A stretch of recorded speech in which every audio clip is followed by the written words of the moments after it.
السلام علیکم، میں آپ کا دوست عبدالباسط قانون وراثت کی دوسری ویڈیو کے ساتھ حاضر ہوں۔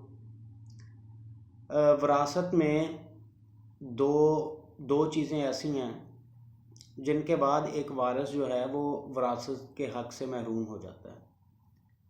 ان میں پہلی چیز جو ہے وہ قتل ہے، یعنی اگر کوئی وارث اپنے مورث کا قتل کر دے یا اس سے یہ قتل ہو جائے خطا سے، ٹھیک ہے، مطلب ایک قتل عمد ہے جو عمدن جان بوجھ کر قتل کیا، اور ایک قتل خطا ہے، اور ایک اور شبہ عمد بھی ہے جس میں عمد کا یعنی جان بوجھ کر قتل کیے جانے کا شبہ ہو۔ یہ قتل کی تین قسمیں ہیں، تو ان تینوں میں سے کوئی بھی اس نے اگر قتل کر دیا تو اس کو اپنے مورث کی وراثت میں سے حصہ نہیں ملے گا۔ اور دوسری چیز جس کی وجہ سے وہ وراثت سے محروم ہو جاتا ہے کوئی وارث، وہ ہے کہ اگر وہ کنورٹ ہو گیا، اس نے دین مذہب جو ہے وہ بدل لیا، تو اس کو بھی وراثت میں سے حصہ نہیں ملے گا۔ اس کے بعد جب کسی مرنے والی فوت شدہ آدمی کی وراثت ہونے لگے تو اس سے پہلے دیکھا جاتا ہے کہ اس کا جو کفن دفن کا انتظام ہے وہ کس نے کیا ہے، اس کا خرچہ نکالا جا چکا ہے کہ نہیں۔ اس کے بعد دیکھا جاتا ہے کہ اس کے اوپر کوئی قرض تو نہیں ہے، وہ قرض کی جو رقم ہے، وہ قرض جو ہے وہ بھی اسی وراثت میں سے چکایا جاتا ہے۔ اس کے بعد تیسری چیز دیکھی جاتی ہے کہ اس نے کوئی وصیت تو نہیں کی۔ اگر اس نے کوئی وصیت کی ہے تو اس کی وراثت میں سے، جو جائیداد میں سے، اس کی پہلے وصیت پوری کی جاتی ہے۔ یہ چیزیں دیکھ لینے کے بعد پھر جو جائیداد ہوتی ہے وہ وارثوں میں تقسیم ہوتی ہے۔ تو وارثان کی جو اقسام ہے وہ ہم لوگوں نے پچھلی ویڈیو میں بڑی تفصیل کے ساتھ ڈسکس کی تھی۔ وہ تمام رشتہ دار جن کو وراثت میں سے حصہ مل سکتا ہے۔ ان میں سے کچھ وارثان ایسے ہیں جن کا حصہ قرآن نے فکس شیئر بتایا ہے، جنہیں ذوی الفروض کہتے ہیں یا اصحاب فرائض بھی کہتے ہیں۔ ان کا شیئر قرآن نے بتایا اور یہ ان کو لازماً ملنا ہے۔ یہاں پہ بھی دو صورتیں ہیں، اولاد ہونے کی صورت میں کیا حصے ہوں گے، اولاد نہ ہونے کی صورت میں کیا حصے ہوں گے، کیونکہ اولاد جو ہے یہ پریورٹی پہ ہے، ترجیحی بنیادوں پہ جو وراثت ملتی ہے وہ اولاد کو ملتی ہے۔ اگر اولاد نہیں ہے تو جو باقی پیچھے وارثان ہوتے ہیں ان کے حصے بدل جاتے ہیں، بڑھ جاتے ہیں اولاد نہ ہونے کی صورت میں۔ اولاد ہونے کی صورت میں وہ گھٹ جاتے ہیں۔ جیسے ہم لوگ یہاں پہ سب سے پہلے دیکھتے ہیں کہ اگر ایک خاتون فوت ہوئی ہے تو اس کے شوہر کو اپنی بیوی کی جائیداد میں سے آدھا حصہ ملے گا، 1/2 جسے کہتے ہیں، فریکشن میں 1/2، 50%۔ اور اگر کوئی آدمی فوت ہوا ہے تو اس کی بیوی کو 1/4 ملے گا۔ یہ فکس شیئر ہیں دونوں کے۔ یہ ہو گئے دو رشتے جو قرآن نے بتائے ہیں۔ اس کے بعد آ جاتے ہیں والدین،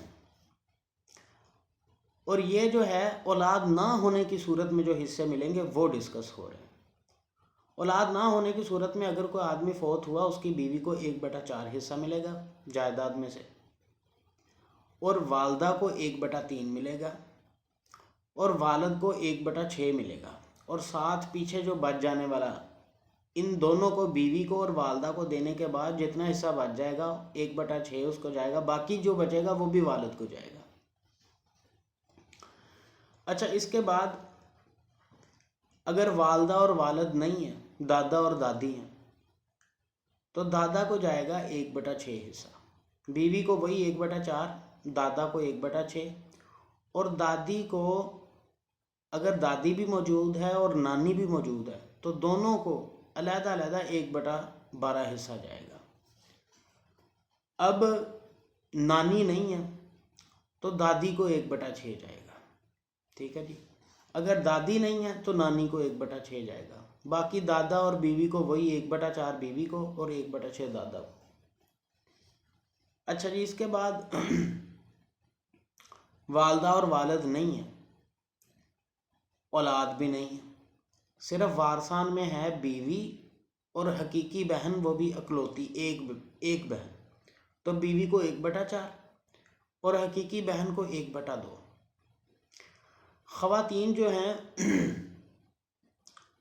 ان کو جو وراثت میں حصے جاتے ہیں، اگر وہ اکلوتی ہو تو اس کو 1/2، اگر 2 یا 2 سے زیادہ تو ان کو 2/3۔ یعنی جہاں پہ اب حقیقی بہن 1 ہے تو اس کو 1/2 جائے گا، آدھی جائیداد جائے گی۔ اگر یہیں پہ 2 ہیں تو 2/3 جائے گا، اولاد نہ ہونے کی صورت میں۔ اولاد ہوگی تو پھر تو بہنوں کو نہیں ملے گا حصہ۔ اچھا، اس کے بعد باپ شریک بہن بھی ہے۔ یہاں پہ اب دیکھیں، وارثان میں بیوی، حقیقی بہن اور ایک باپ شریک بہن اکلوتی۔ بیوی کو 1/4، حقیقی بہن کو آدھی جائیداد اور باپ شریک بہن کو 1/6۔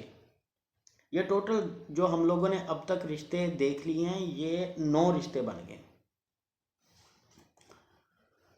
اب حقیقی بہن بھی نہیں ہے، والدین بھی نہیں ہے، بیوی ہے اور باپ شریک بہن ہے، تو باپ شریک بہن کو آدھی جائیداد جائے گی اور بیوی کو 1/4۔ ابھی تک ہم لوگ جو ڈسکس کر رہے ہیں یہ اولاد نہ ہونے کی صورت میں جو حصے ہیں وہ ہیں۔ یہیں پہ اگر باپ شریک بہنیں 2 یا 2 سے زیادہ ہیں تو ان کو 2/3 حصہ جائے گا۔ ذوی الفروض میں جو 10واں رشتہ ہم لوگ ڈسکس کر رہے ہیں وہ ہے ماں شریک بہن۔ ماں شریک بہن اگر اکلوتی ہے تو اس کو 1/6۔ اگر ماں شریک بہن بھائی، یہاں پہ اگر بھائی بھی آ جاتا ہے تو اس کو بھی اسی 1/3 میں سے حصہ جانا ہے، 1/1 کی ریشو سے۔ یہاں پہ ریشو جو ہے وہ لڑکے اور لڑکی کی سیم ہے ماں شریک بہن کی صورت میں۔ اور یہ ٹوٹل ہو گئے 10 رشتہ دار، جو 10 ذوی الفروض ہیں ان کے رشتے ہم لوگوں نے دیکھ لیے، جن میں شوہر، بیوی، والدہ، والد، دادا، دادی، نانی، حقیقی بہن، باپ شریک بہن، ماں شریک بہن۔ اچھا جی، اس کے بعد اولاد ہو گئی تو باقی والد، والدہ اور بیوی کے علاوہ باقی جتنے بھی ہیں وہ اپنے ذوی الفروض میں سے جتنے بھی رشتے ہیں وہ اپنی وراثت سے محروم ہو جائیں گے۔ یہاں پہ اگر والدہ ہے، والد ہے، بیوی ہے اور ایک اکلوتی بیٹی ہے تو انہی کو حصے ملیں گے۔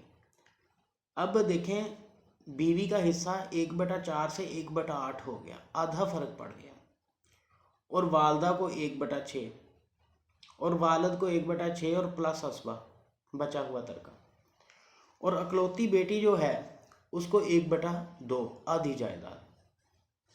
یہیں پہ اگر 2 بیٹیاں 2 یا 2 سے زیادہ ہیں تو ان کو 2/3 حصہ جائے گا، بیوی کو وہی 1/8 اور والد والدہ کا۔ یہ ہو گئے ٹوٹل 11 رشتہ دار، 11 ذوی الفروض جن کو ہم لوگوں نے جائیداد جو ان کی فکس شیئر ہیں وہ ہم لوگوں نے دیکھے۔ اس کے بعد بیٹیاں نہیں ہیں یہاں پہ صرف مرحوم بیٹا ہے۔ بیٹا تھا وہ بھی فوت ہو گیا تو اس کی آگے پوتی جو ہے، پوتی ذوی الفروض میں 12ویں نمبر پہ ہی ہے۔ پوتی 1 ہے تو 1/2 آدھی جائیداد، اگر 1 سے زیادہ ہیں تو 2/3۔ ٹھیک ہے، یہ تھے صرف ذوی الفروض۔ اس میں ہم لوگوں نے اور کوئی رشتہ ڈسکس نہیں کیا، اسبات میں سے کوئی نہیں کیا، ذوی الارحام میں سے کوئی نہیں کیا۔ وراثت کی ایک چھوٹی سی ویڈیو تھی جس میں نے کچھ ذوی الفروض کے جو حصے بنتے ہیں قرآن کے مطابق وہ ہم لوگوں نے آج سارے دیکھے ہیں۔ اس سے اگلی ویڈیو میں ہم کچھ میتھ کا کام کریں گے اور 2 مسئلے وراثت کے اندر جو 1400 سال پرانے ہیں، ان کو کئی جو مسلم میتھمیٹیشنز ہیں انہوں نے اپنے اپنے طریقے سے اس کو حل کرنے کی کوشش کی ہے۔ تو اب ہم لوگ کچھ میتھ کا کام کریں گے اس سے اگلی ویڈیو میں۔ اس کے اندر ہم صرف ذوی الفروض کے حصے نکالنے دیکھیں گے، ان کے کیسے کیسے حصے نکلنے ہیں، اور کچھ مسئلے مسائل بھی ہیں اول اور رد کے، وہ بھی ہم لوگ اسی ویڈیو میں ڈسکس کریں گے۔ بہت شکریہ، اللہ حافظ۔